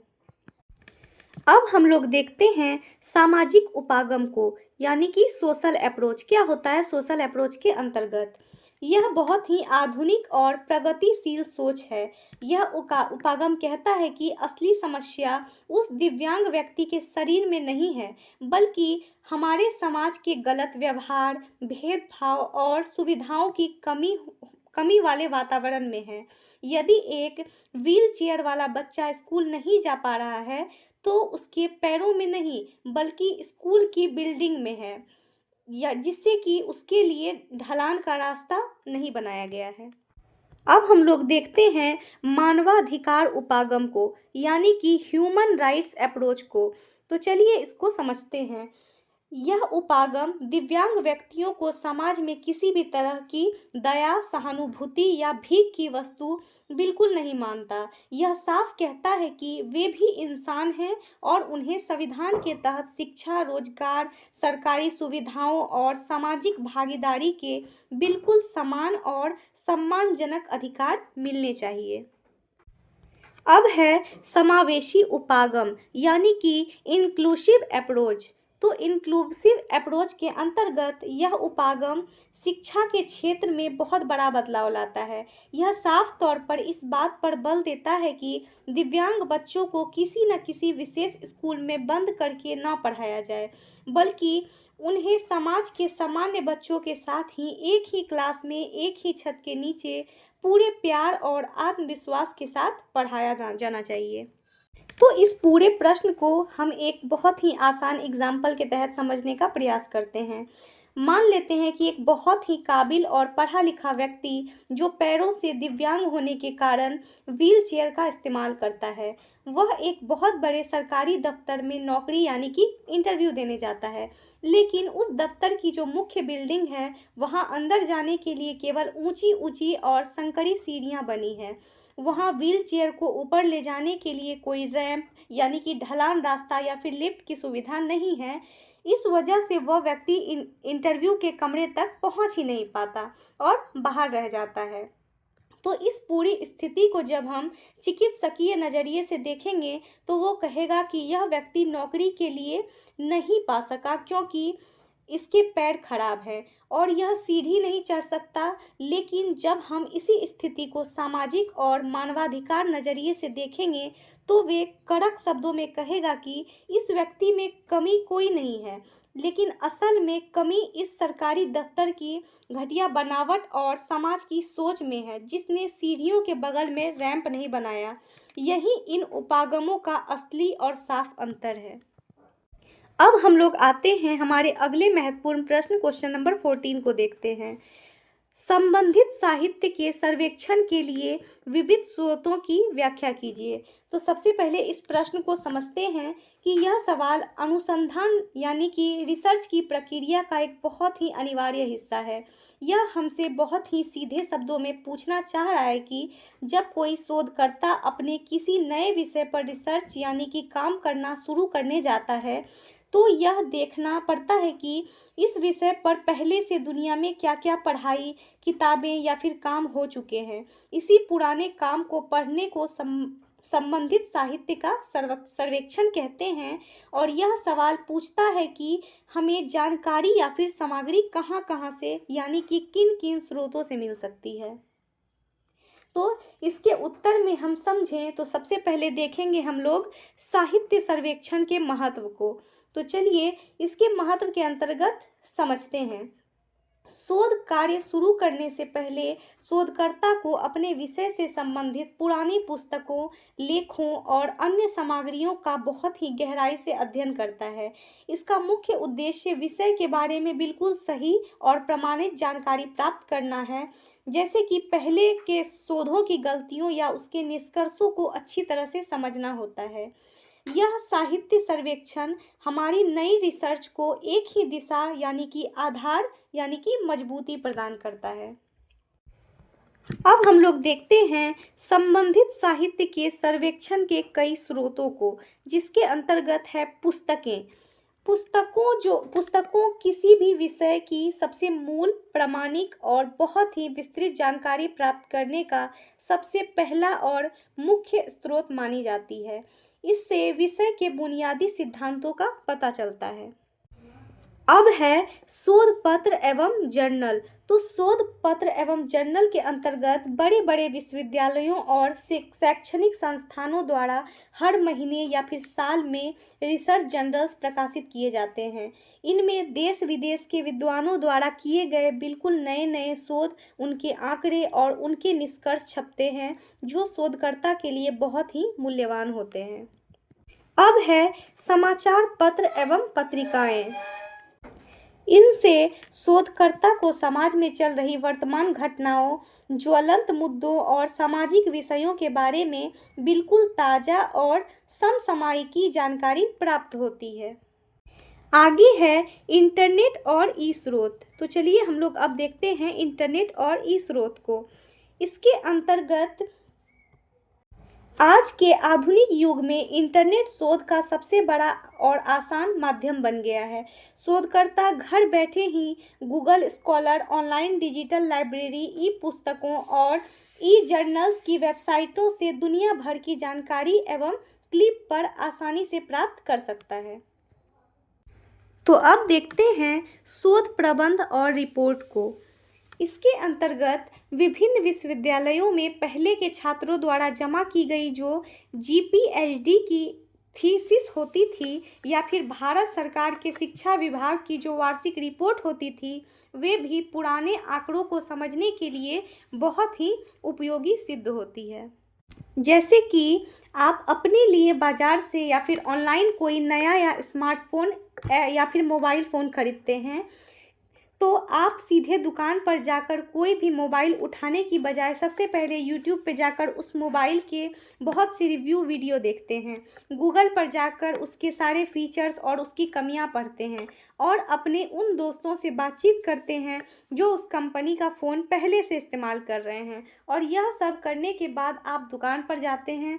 ठीक इसी प्रकार रिसर्च की दुनिया में इसी पूरी तैयारी को संबंधित साहित्य का सर्वेक्षण कहा जाता है, जहां अपनी नई रिसर्च की गाड़ी को आगे बढ़ाने से पहले हम पुरानी किताबों, इंटरनेट और सरकारी रिपोर्टों रूपी रिव्यू को अच्छी तरह पढ़ लेते हैं ताकि हमारे रिसर्च में कोई गलती ना हो और हमें सही रास्ता मिल सके। अब आते हैं हमारे अगले महत्वपूर्ण क्वेश्चन नंबर 15 को पर। सतत पोषणीय जीवन के लिए समुदाय विकास के प्रति सोनम वांगचुक के योगदान पर विशेष बल दीजिए। तो चलिए हम लोग क्वेश्चन नंबर 15 को अच्छे से समझते हैं। यह सवाल हमारे देश के एक बहुत ही महान और जीवित रोल मॉडल के बारे में है। यह जानना चाहता है कि लद्दाख के रहने वाले प्रसिद्ध इंजीनियर और शिक्षा सुधारक सोनम वांगचुक ने प्रकृति को बिना नुकसान पहुंचाए इंसानों के जीवन को बेहतर बनाने, यानी कि सतत पोषणीय जीवन जीने और समाज के विकास के लिए कौन कौन से ऐतिहासिक और प्रेरणादायक कार्य किए हैं। तो चलिए इस प्रश्न के उत्तर को समझते हैं। सोनम वांगचुक लद्दाख के प्रसिद्ध इंजीनियर और शिक्षक हैं। यह एक बहुत ही प्रसिद्ध और दूरदर्शी इंजीनियर और एक शिक्षक भी हैं। उनके जीवन और उनके कार्यों का एकमात्र मुख्य उद्देश्य है लोगों को पूरी तरह से आत्मनिर्भर बनाना और प्रकृति के साथ बिना कोई छेड़छाड़ किए मिलकर आदरपूर्वक जीवन जीने की सीख देना है। उन्होंने शिक्षा और पर्यावरण को आपस में जोड़कर समुदाय के विकास का एक नया रास्ता पूरी दुनिया को दिखाया है। सोनम वांगचुक ने सैकमोल नामक संस्था की शुरुआत की। यह एक बहुत ही अनोखी और क्रांतिकारी संस्था और स्कूल की शुरुआत की हुई थी। इस स्कूल की सबसे खास बात यह है कि यहाँ उन बच्चों को एडमिशन दिया जाता था जो पारंपरिक पढ़ाई या फिर बोर्ड परीक्षाओं में फेल हो चुके होते थे। यहाँ बच्चों को बंद कमरों में केवल किताबों को रटना नहीं सिखाया जाता था, बल्कि जीवन में काम आने वाली असली व्यवहारिक शिक्षा दी जाती थी। यहाँ के विद्यार्थी खुद सौर ऊर्जा यानी कि सोलर एनर्जी का प्रबंध करते हैं और ऑर्गेनिक खेती करते हैं, जल संरक्षण सीखते हैं और कौशल विकास यानी कि स्किल्स भी सीखते हैं। अब हम लोग देखते हैं उनका सबसे प्रसिद्ध कार्य आइस स्तूप के बारे में। रेगिस्तान का एक ठंडा एरिया लद्दाख, जहां सर्दियों में तो बहुत बर्फ होती है, लेकिन जब गर्मियों में किसानों की खेती के लिए पानी चाहिए होता है तो वहां पानी की भयानक किल्लत हो जाती है, क्योंकि ग्लेशियर बहुत देर से पिघलते हैं। इस समस्या को दूर करने के लिए सोनम वांगचुक ने सर्दियों में बेकार बहकर बर्बाद होने वाले पानी को पाइप के जरिए मोड़कर रात के ठंडे तापमान के उपयोग करके उसे ऊंचाइयों पर बड़े बड़े बर्फ़ों के पहाड़ियों या फिर शंकु के रूप में जमा करने की एक नई और देसी तकनीक बनाई। दिखने में ये बिल्कुल हमारे तिब्बती स्तूप जैसे लगते थे। इन्होंने इसलिए आइस स्तूप कहा इसे। गर्मियों के मौसम में यानी कि अप्रैल मई में जब नीचे खेतों में पानी का सबसे ज़्यादा ज़रूरत होता है, तब ये आइस स्तूप धीरे धीरे पिघल कर नीचे खेतों को भरपूर पानी देते हैं। इससे वहाँ के स्थानीय किसानों को बहुत बड़ी मदद मिली और पूरा समुदाय खुशहाल हो गया। सोनम वांगचुक ने लोगों को पर्यावरण बचाने और प्राकृतिक संसाधनों का सही उपयोग करना सिखाया। उनके कार्यों से समाज में जागरूकता भी बढ़ी और लोगों को सतत जीवन जीने की प्रेरणा भी मिली। अब देखते हैं हमारे अगले महत्वपूर्ण प्रश्न, क्वेश्चन नंबर 16 को समझते हैं। मापदंड या मापन की मापनियों यानी कि स्केल्स की सोदाहरण व्याख्या कीजिए। तो चलिए इस प्रश्न को समझते हैं। यह सवाल हमसे यह समझना चाहता है कि शिक्षा यानी कि शिक्षा, मनोविज्ञान और अनुसंधान के क्षेत्र में जब हम किसी व्यक्ति के गुणों, उसकी बुद्धि और उसकी लंबाई, उसके परीक्षण के नंबर या फिर उसके व्यवहार को नापते हैं, तो उसके लिए गणित में कौन कौन सी 4 मापन की मापनियाँ यानी कि स्केल्स ऑफ मेजरमेंट बनाई गई है, उन चारों को बहुत ही व्यवस्थित तरीके से उदाहरण के साथ समझाइए। तो चलिए इसे समझते हैं। सबसे पहले हम लोग मापन की मापनियों का अर्थ को समझते हैं। किसी भी व्यक्ति, वस्तु या उसके किसी विशिष्ट गुण को अंकों या फिर श्रेणियों में बहुत ही वैज्ञानिक और शुद्ध रूप से मापने की विधियां होती है। इनके माध्यम से ही हमें अनुसंधान में बिल्कुल सही, प्रामाणिक और तुलना करने योग्य तथ्य प्राप्त होते हैं, जो शोध को विश्वसनीय बनाते हैं। अब हम लोग मुख्य रूप से मापन की 4 मापनियाँ को देखते हैं, जिसमें कि पहला है नाम मात्र मापनी, नॉमिनल स्केल। यह मापन का सबसे पहला और सबसे प्राथमिक स्तर है। इसमें हम किसी गुण को अंकों में नहीं नापते, बल्कि केवल नाम, रंग, लिंग या फिर किसी कैटेगरी के आधार पर चीज़ों को अलग अलग समूहों में वर्गीकृत कर देते हैं। इसमें कोई भी समूह छोटा या बड़ा नहीं होता, इसमें कोई क्रम नहीं होता। जैसे कि समाज के लोगों को लड़का लड़की में बांटना या फिर ग्रामीण और शहरी वर्गों में बांटना, इसमें लड़का या लड़की होना कोई ऊपर नीचे का क्रम नहीं है, सिर्फ एक नाम की कैटेगरी है। अब है क्रम मापनी यानी कि ऑर्डिनल स्केल। तो ऑर्डिनल स्केल के अंतर्गत मापनी से एक कदम आगे होती है यह। इसमें चीज़ों का वर्गीकरण करने के साथ साथ उन्हें उनकी योग्यता, आकार या फिर प्रदर्शन के आधार पर एक निश्चित ऊपर से नीचे के क्रम या फिर यानी कि रैंक में सजा दिया जाता है। जैसे कि किसी स्कूल की परीक्षा या खेलकूद की प्रतियोगिता के बाद बच्चों को प्रथम स्थान, द्वितीय स्थान और तृतीय स्थान यानी कि first, second and third rank देना। इससे यह तो पता चलता है कि फर्स्ट आने वाला सेकेंड आने वाला से बेहतर है, लेकिन दोनों के बीच में नंबरों का कितना अंतर था यह साफ नहीं होता। अब देखते हैं अंतराल मापनी को यानी कि इंटरवल स्केल को। इंटरवल स्केल के अंतर्गत मापनी में वर्गीकरण और क्रम के साथ साथ 2 अंकों या फिर मानों के बीच में हमेशा एक बिल्कुल समान और निश्चित अंतर यानी कि इंटरवल होता है। लेकिन इस मापनी की सबसे बड़ी कमी यह है कि इसके अंदर कोई भी वास्तविक यानी कि शून्य, एब्सोल्यूट जीरो नहीं होता। जैसे कि थर्मामीटर से तापमान मापना, यदि किसी शहर का तापमान आज 0 डिग्री सेल्सियस है, तो इसका गणितीय मतलब यह है कि यह बिल्कुल नहीं है कि वहाँ तापमान या गर्मी का अस्तित्व ही पूरी तरह खत्म हो गया है, क्योंकि 0 डिग्री के नीचे कभी भी -1, -2 डिग्री तापमान होता है। अब है अनुपात मापनी यानी कि रेशियो स्केल। तो चलिए अब रेशियो स्केल को समझते हैं। इसमें समान अंतर के साथ वास्तविक शून्य भी होता है। जैसे कि वजन, लंबाई और आयु मापना। मापन की मापनियाँ जो है शिक्षा के अनुसंधान को अधिक वैज्ञानिक और विश्वसनीय बनाती है। अब आते हैं हम लोग हमारे अगले महत्वपूर्ण प्रश्न, क्वेश्चन नंबर 17 पे। वैश्विक स्तर पर किए गए किन्हीं 2 शैक्षिक नवाचारों की व्याख्या कीजिए। तो चलिए इस प्रश्न को समझते हैं। यह हमसे जानना चाहता है कि अंतर्राष्ट्रीय यानी कि पूरी दुनिया के स्तर पर यानी वैश्विक स्तर पर बच्चों की पढ़ाई लिखाई और अधिक मज़ेदार, आसान, आधुनिक और प्रभावी बनाने के लिए कौन-कौन से 2 बड़े नए प्रयोग और टेक्नोलॉजी रूपी शैक्षणिक नवाचार यानी कि एजुकेशनल इनोवेशंस पूरी दुनिया में तेज़ी से अपनाए जा रहे हैं। तो इस प्रश्न के उत्तर को देखते हैं। सबसे पहले हम लोग यह समझते हैं कि शैक्षिक नवाचार का अर्थ क्या होता है। नवाचार का सीधा सा मतलब होता है कि कभी भी किसी भी पुरानी व्यवस्था में कोई नया उपयोगी और क्रांतिकारी बदलाव या फिर नया तरीका शामिल करना। शिक्षा के क्षेत्र में नवाचार का मुख्य उद्देश्य रटने की पुरानी बोरिंग परंपरा को खत्म करके बच्चों को बहुत ही आधुनिक और व्यवहारिक तरीके से सिखाना होता है। तो इनमें से 2 प्रमुख नवाचार निम्न हैं, तो चलिए दोनों को देखते हैं।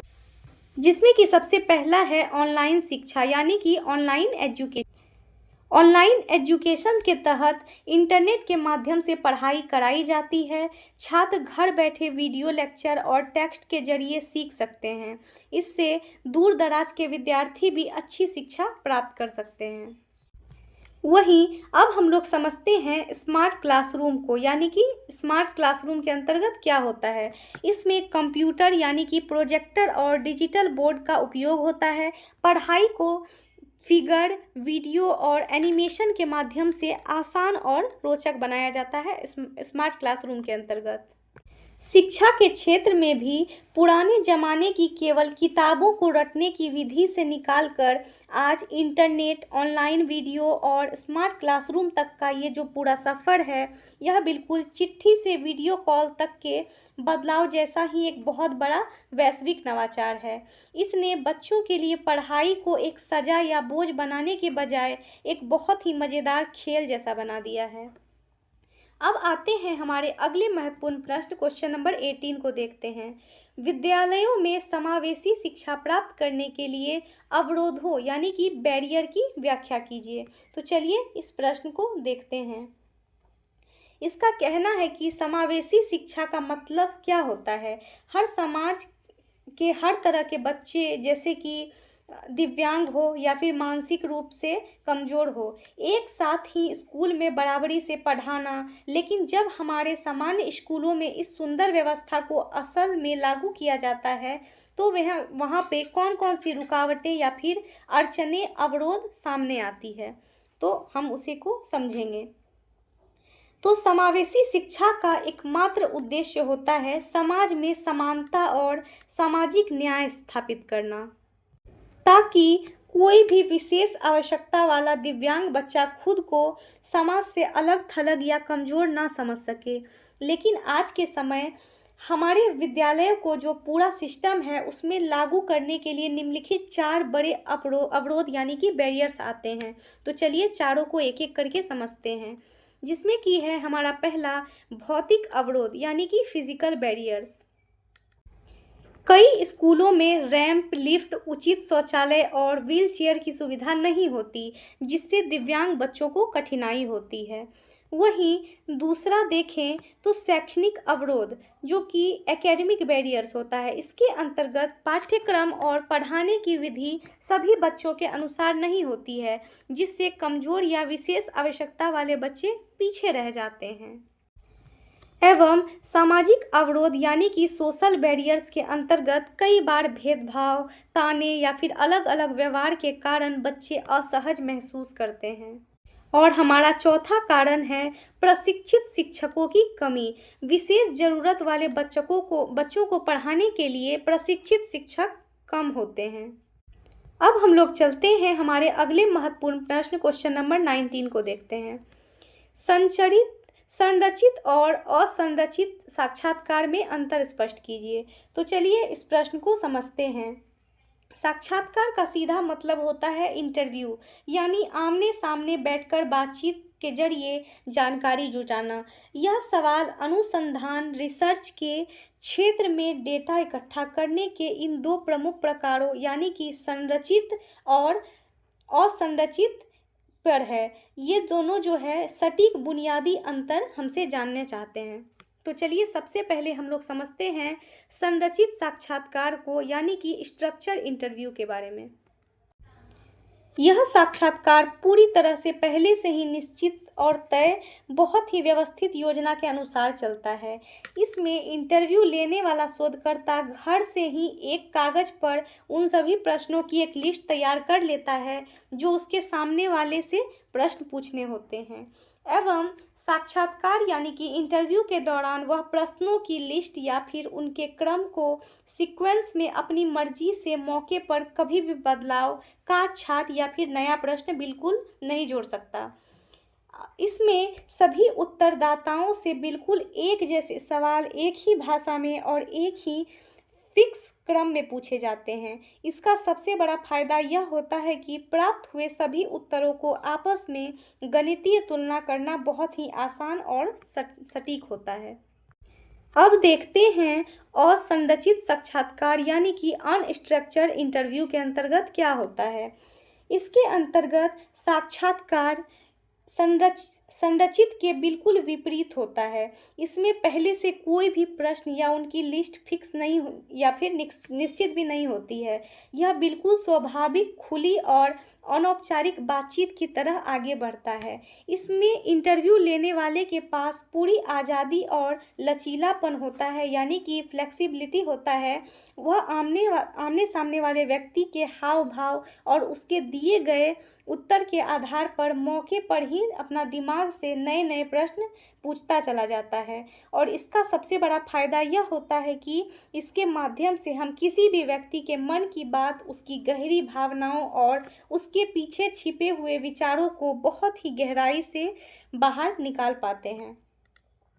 अब देखते हैं हमारा अगला महत्वपूर्ण प्रश्न, क्वेश्चन नंबर 20 को। बोर्ग और गाल, जो कि 1985 द्वारा प्रदत्त अनुसंधान और विकास प्रक्रिया के मुख्य सोपान कौन कौन से हैं? तो चलिए इस प्रश्नों को समझते हैं। तो इस उत्तर के अंतर्गत हम देखते हैं कि बोर्ग और गाल यानी कि 1985 के अनुसार अनुसंधान और विकास यानी कि रिसर्च एंड डेवलपमेंट की प्रक्रिया एक व्यवस्थित तरीका है जिसमें कि शैक्षिक और सामग्री और कार्यक्रमों का विकास किया जाता है तथा इसके मुख्य सोपान इस प्रकार हैं। तो चलिए देखते हैं। अनुसंधान समस्या की पहचान करना, इसके तहत किसी समस्या या आवश्यकता को पहचानना होता है। एवं दूसरा है योजना बनाना, जो कि अनुसंधान की रूपरेखा तैयार करना होता है। इसमें अनुसंधान की जो स्ट्रक्चर होगी उसे फिक्स किया जाता है। और तीसरा है विकास करना, प्राप्त जानकारी के आधार पर शैक्षणिक सामग्री या फिर मॉडल को तैयार करना होता है विकास के अंतर्गत। उसके बाद है परीक्षण करना, विकसित सामग्री को छोटे छोटे समूहों पर आमे शिक्षक से भी सीखते हैं और घर पर कंप्यूटर या फिर मोबाइल के माध्यम से वीडियो, ई लर्निंग सामग्री और टेक्स्ट भी करते हैं। तो चलिए इसे एक उदाहरण के तहत समझने का प्रयास करते हैं। स्कूल में शिक्षक अध्याय समझाता है और घर पर छात्र उसी का वीडियो देखकर दोहराता है। और दूसरा, शिक्षक जो है गूगल क्लासरूम पर असाइनमेंट देता है और छात्र जो है ऑनलाइन जमा करते हैं। इस प्रकार मिश्रित अधिगम से पढ़ाई आसान, रोचक और अधिक प्रभावी हो जाती है। तो अब आते हैं हमारे अगले महत्वपूर्ण प्रश्न, क्वेश्चन नंबर 21 को देखते हैं। प्रतिशतता यानी कि परसेंटाइल को परिभाषित कीजिए। प्रतिशत तथा प्रतिशतता के बीच अंतर स्पष्ट कीजिए। तो प्रतिशतता जो है वह मान है जो किसी डाटा को 100 बराबर भागों में बांटता है।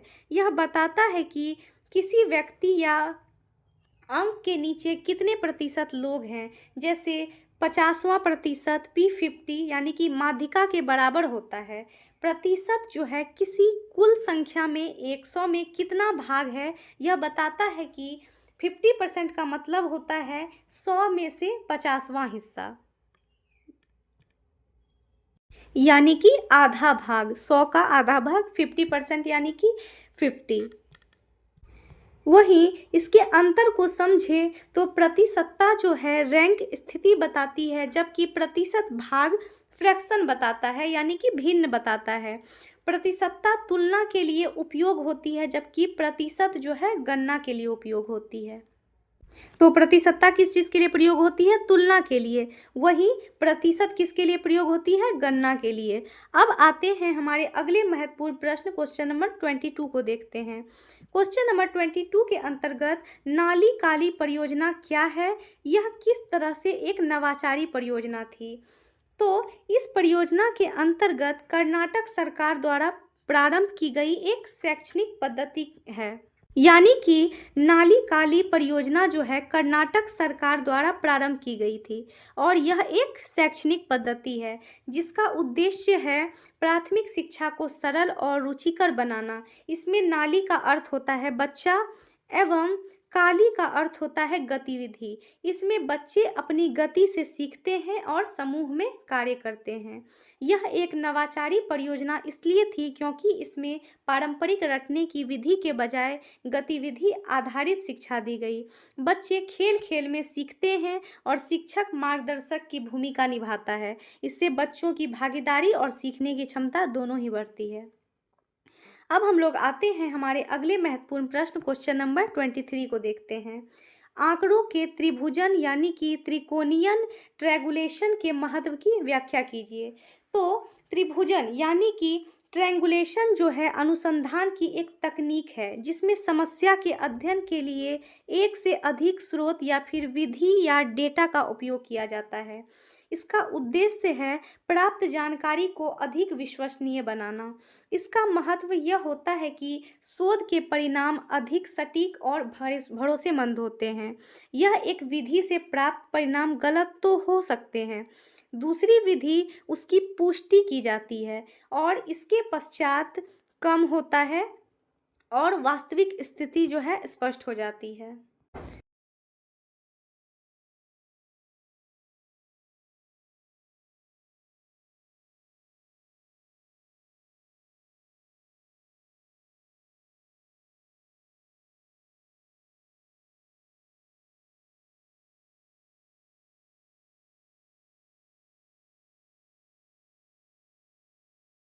तो फ्रेंड्स, अगर आपने हमारा आज का सेशन लास्ट तक देखा है तो मेरे दिए गए 2 क्वेश्चंस का आंसर कमेंट सेक्शन में ज़रूर दें।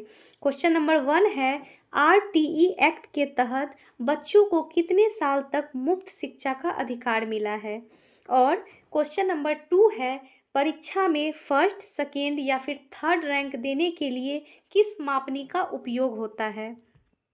अगर आप दोनों प्रश्नों के उत्तर कमेंट सेक्शन में देंगे तो मुझे ऐसा लगेगा कि आप लोगों को मेरे द्वारा लिया गया सेशन अच्छे से समझ में आ रहा है।